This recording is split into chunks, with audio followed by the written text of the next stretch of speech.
இந்த பூ பார்க்குறதுக்கே ரொம்ப அழகாக இருக்குல்ல. ஆனால் இது ஏகப்பட்ட கொலை செஞ்சுருக்கு.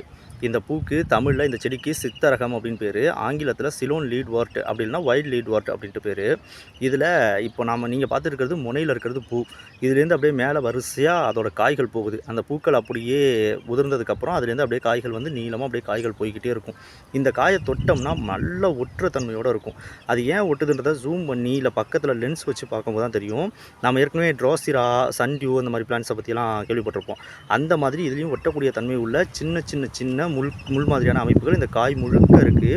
அதை கடந்து போகிற எல்லா பூச்சிகளுமே இந்த பூவால் ஈர்க்கப்பட்ட பறக்கிற பூச்சிகள் நேரடியாக வந்து இதில் மகரந்த சேர்க்கை செஞ்சுட்டு பறந்து போயிடும். அதனால் இந்த செடிக்கு மகரந்த சேர்க்கை நடந்துடும். அதனால ஒரு லாபம் தான். ஆனால் அப்படி நடந்து மட்டுமே வரக்கூடிய இறகு இல்லாத பூச்சிகள் எல்லாம் இந்த கிளை வழியாக தான் அப்படியே நடந்து வரணும்.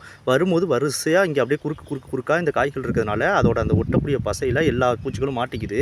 இதுலேயுமே டைஜஸ்டிவ் என்சைம்ஸ் இருக்கா, இதை பூச்சிகளை உணவாக உட்கொள்ளுதா அப்படின்றது சரியாக தெரில. ஏன்னா இது வரைக்கும் அது சம்மந்தமாக இதை எந்த ஆய்வுக்குமே உட்படுத்தப்படலை. ஆனால் நான் பார்த்த வரைக்கும் நிறைய பூச்சிகள், நீங்களே இப்போ பாருங்கள் எவ்வளோ சின்ன சின்ன சின்ன வண்டுகள் பூச்சிகள்லாம் இதில் அவ்வளோ ஒட்டிக்கிட்டு இறந்து போய் கிடக்கு அப்படின்றது பார்த்தாலே தெரியும். ஒரு தாவரம் இப்படி பூச்சிகளை சம்மந்தமே இல்லாமல் கொள்ளுது அப்படின்னா அது அதோட உணவுக்காக மட்டும்தான் இருக்க முடியும். வேறு எந்த காரணத்துக்காகவும் இருக்கிறதுக்கு வாய்ப்பு இல்லை. இல்லைனா அந்த பூச்சி இதை ஏதாவது வகையில் தாக்குது அப்படின்னா கொல்லலாம். ஆனால் அது பெரும்பாலும் கொல்றதை விட விரட்டுறது தான் முயற்சி பண்ணும். இப்படி ட்ராப் பண்ணி பிடிச்சி கொள்ளுதுன்னா அது உணவுக்காக மட்டும்தான்.